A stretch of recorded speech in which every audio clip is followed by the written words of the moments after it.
Writing a chemical equation कि किसी भी केमिकल इक्वेशन को हम कैसे और सिंपल तरीके से लिख सकते हैं, क्योंकि जैसे मैंने आपको पहले बताया था कि किसी भी केमिकल इक्वेशन को लिखने के जो तरीका होता है, सबसे पहला होता है उसमें सेंटेंस के फॉर्म में लिखना। जैसे magnesium reacts with oxygen two gives magnesium oxide.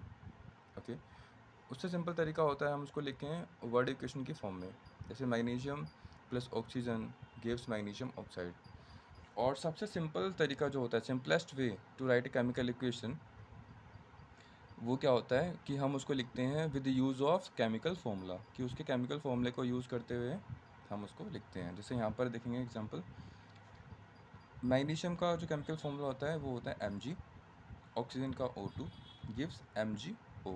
ठीक है, हम यहाँ पर इक्वेशन को बैलेंस करेंगे तो ऑक्सीजन यहाँ पर 2 था तो हमने 2 से मल्टीप्लाई कर दिया राइट हैंड साइड में, ऑक्सीजन 2 हो चुका है। और जब हम देखेंगे कि मैग्नीशियम यहाँ पर 2 हो चुका है, लेकिन यहाँ पर 1 था तो हमने यहाँ पर भी 2 से मल्टीप्लाई कर दिया। ठीक है, तो मैग्नीशियम लेफ्ट हैंड साइड में भी 2 है, राइट हैंड साइड में भी 2 हो गए, और ऑक्सीजन भी यहाँ पर 2 है, यहाँ पर भी 2 हो चुके हैं। इक्वेशन हमारी बैलेंस हो चुकी है।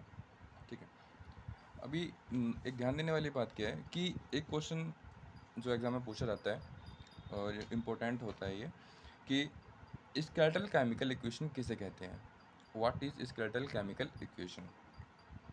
ठीक है, इसको समझेंगे। The reaction in which the number of atoms of each element is not the same on both sides of the equation, कि वो रिएक्शन, ठीक है, जिसमें जो नंबर ऑफ एटम्स हैं हर एक एलिमेंट के, जैसे अगर यहाँ पर देखें हम कितने एलिमेंट हैं यहाँ पर इस इक्वेशन में, तो एक है आयरन, ठीक है, एक है हाइड्रोजन और एक है ऑक्सीजन, 3 एलिमेंट हैं यहाँ पर। तो इनके एटम्स अलग अलग हैं, मतलब इनके जो नंबर्स हैं वो अलग अलग हैं। यहाँ पर एटम इसके हैं आयरन के 1, यहाँ पर है 3, यहाँ पर है हाइड्रोजन के एटम 2, यहाँ पर है 2, इसके बराबर है। अगर ऑक्सीजन को देखें यहाँ पर, तो ऑक्सीजन का यहाँ पर एटम है 1, यहाँ पर है 4। ठीक है, तो ऐसी chemical the reaction in which the number of atoms of each element is not the same on both sides of the equation, की ऐसी रिएक्शन जिसमें नंबर ऑफ एटम्स हो हर एक एलिमेंट के, वो नॉट द सेम बराबर नहीं है on both sides of the equation, दोनों साइड इक्वेशन के बराबर नहीं है, तो ऐसी केमिकल इक्वेशन को बोलेंगे हम स्केलेटल केमिकल इक्वेशन। ठीक है, कंकाली रासायनिक समीकरण। देखिए, एक इम्पोर्टेंट पॉइंट जो आता है वो ये होता है कि the number of atoms of each element remains the same before and after a chemical reaction, कि जो नंबर ऑफ एटम्स होंगे हर एक एलिमेंट के वो सेम रहेंगे रिएक्शन से पहले भी और रिएक्शन होने के बाद भी। ठीक है, आप अपनी एनसीईआरटी बुक ओपन करेंगे और उसमें देखेंगे जहाँ पर जो पॉइंट आता है बैलेंस केमिकल इक्वेशन, तो उसमें जैसा एग्जांपल दिया हुआ है उसके नीचे Zn plus H2SO4 gives ZnSO4 plus H2। ठीक है, कि जिंक के साथ हमने मिक्स किया, सल्फ्यूरिक एसिड को डाला उसमें, तो बनता है हमारा जिंक सल्फेट और हाइड्रोजन। अगर आप इस इक्वेशन को देखेंगे तो यहाँ पर अगर हम left hand side right hand side दोनों को एज्यूम करें, तो जिंक अगर हम देखें लेफ्ट हैंड साइड में तो वहाँ पर एक एटम है उसका, और राइट हैंड साइड में भी जिंक का एक एटम है, और हाइड्रोजन का यहाँ पर लेफ्ट हैंड साइड में 2 एटम्स हैं और राइट हैंड साइड में भी उसके 2 एटम्स हैं। सल्फ़र एक है लेफ्ट हैंड साइड में भी और राइट हैंड साइड में भी एक है। ऑक्सीजन लेफ्ट हैंड साइड में 4 है, यहाँ पर भी 4 है। इसका मतलब ये इक्वेशन जो होगी वो बैलेंस केमिकल इक्वेशन है। ठीक है, ओके, अब अगले पॉइंट पे हम आते हैं जो कि है बैलेंसिंग ए केमिकल इक्वेशन। ठीक है, कि केमिकल इक्वेशन को बैलेंस कैसे करते हैं या हम उसको एक बैलेंस फॉर्म में कैसे लिख सकते हैं। ठीक है, तो इसके लिए मैंने आपको प्रॉपर एक वीडियो बनाई हुई है आपके लिए, जहाँ पर मैंने अच्छे तरीके से बताया है कि कैसे केमिकल इक्वेशन को बैलेंस करना है। काफ़ी सारी इक्वेशंस के साथ मैंने आपको समझाया है। ठीक है, तो आई होप आप वो वीडियो देखिए, आपको बहुत अच्छे तरीके से समझ आएगा और बहुत लाइक आप अच्छे से समझ पाएंगे। चाहे इक्वेशन कितनी बड़ी हो, कितनी भी लेंथी हो, मैटर नहीं करता, कितने भी उसमें एटम्स हो, मैटर नहीं करता। अगर आप वो अप्रोच लेके चलते हैं जो मैंने आपको उसमें बताया है, तो आपको बहुत हेल्प मिलती है उसकी। ठीक है, इक्वेशन को बैलेंस करने में बहुत हेल्प मिली है। तो अब एक अगला पॉइंट आता है कि ये क्वेश्चन बहुत एग्जाम में पूछा जाता है, हिट एंड ट्रायल मेथड क्या होता है। ठीक है, उसको समझते हैं एक बारी।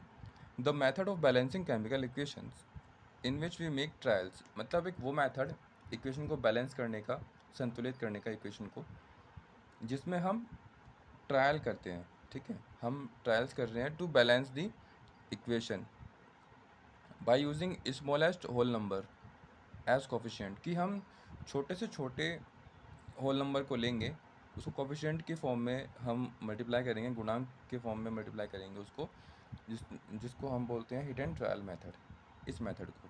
ठीक है, एक बार फिर से बता देता हूँ मैं कि एक वो मेथड इक्वेशन बैलेंस करने का, केमिकल इक्वेशन को बैलेंस करने का, जहाँ पर क्या करते हैं हम ट्रायल करते हैं, बैलेंस ट्रायल करते हैं इक्वेशन को बैलेंस करने के लिए। ठीक है, और किसका यूज़ करते हुए, स्मॉलेस्ट होल नंबर्स का, जो छोटे छोटे होल नंबर्स होते हैं, जैसे 2 हो गया, 3 हो गया, क्योंकि एक तो सबके पास होता ही है, राइट। 2 हो गया, 3 हो गया, 4 हो गया, 5 हो गया, तो इन सब को यूज़ करते हुए हम उसको बैलेंस करते हैं, और कोफिशिएंट मतलब गुणांक के फॉर्म में हम उसको लिखते हैं। उसी जो मेथड को बोलते हैं हम हिट एंड ट्रायल मेथड। ठीक है, क्योंकि वहाँ पर हम ट्रायल कर रहे हैं उसको बैलेंस करने के लिए। ओके, आई होप ये आपको अच्छे समझ आ गया होगा।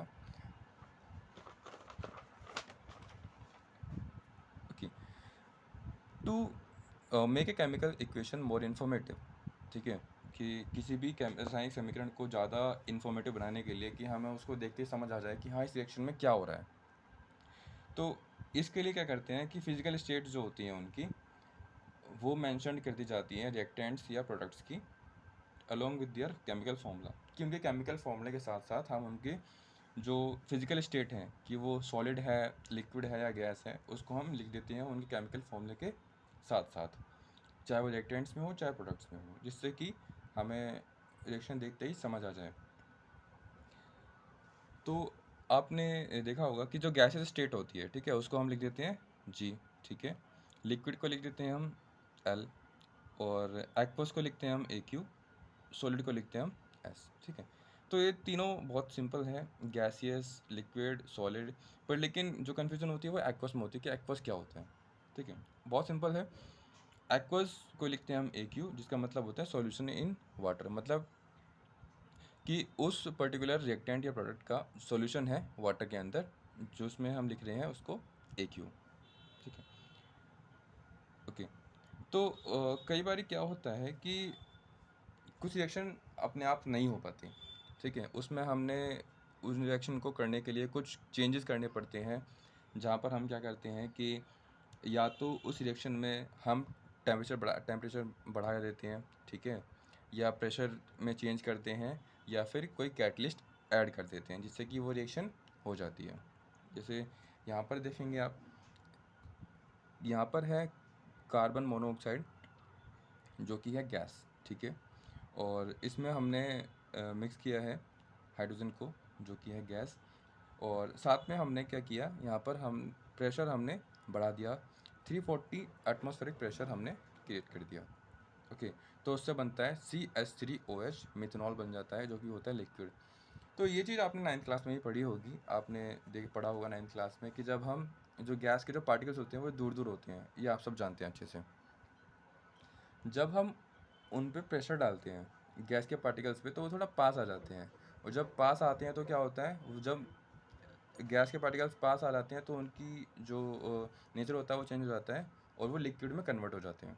सेम वही इस रिएक्शन में हो रहा है। ठीक है, कि जब हमने 340 एटमॉस्फेरिक प्रेशर इनके ऊपर डाला, तो वो कन्वर्ट हो जाता है मिथेनॉल में, जो कि लिक्विड फॉर्म में मिलता है। ठीक है, अब इसी का एक और एग्जांपल आपकी बुक में मेंशन्ड है। ठीक है, उसको आप देखिए, जो कि है फोटोसिंथेसिस का एग्जांपल है, और ये रिएक्शन है 1.12। ठीक है, यहाँ पर है 6CO2 aqueous plus 12H2O gives, arrow के ऊपर आप देखिएगा यहाँ पर लिखा है सनलाइट एंड क्लोरोफिल। ठीक है, तो क्योंकि यह बात आप भी जानते हैं कि फोटोसिंथेसिस के लिए दो चीज़ जो ज़रूरी चीज़ें होती हैं, ठीक है, एक तो वाटर हो गया, सनलाइट हो गया, क्लोरोफिल हो गया, ये चीज़ें मस्ट हैं। ठीक है, ये होनी ज़रूरी है, अगर इनमें से कोई भी चीज़ एब्सेंट होती है तो रिएक्शन नहीं होगी वहाँ पर। ठीक है, तो 6CO2 aqueous plus 12H2O gives C6H12O6 glucose plus 6O2 and plus 6H2O liquid. ठीक है, तो ये रिएक्शन आपकी हो जाती है जहाँ पर मैंने आपको बताया कि जहाँ पर कुछ चीज़ें अलग से जो नीड होती है उनको हम एरो के ऊपर या नीचे लिख देते हैं, इसी में से मेंशन होता है।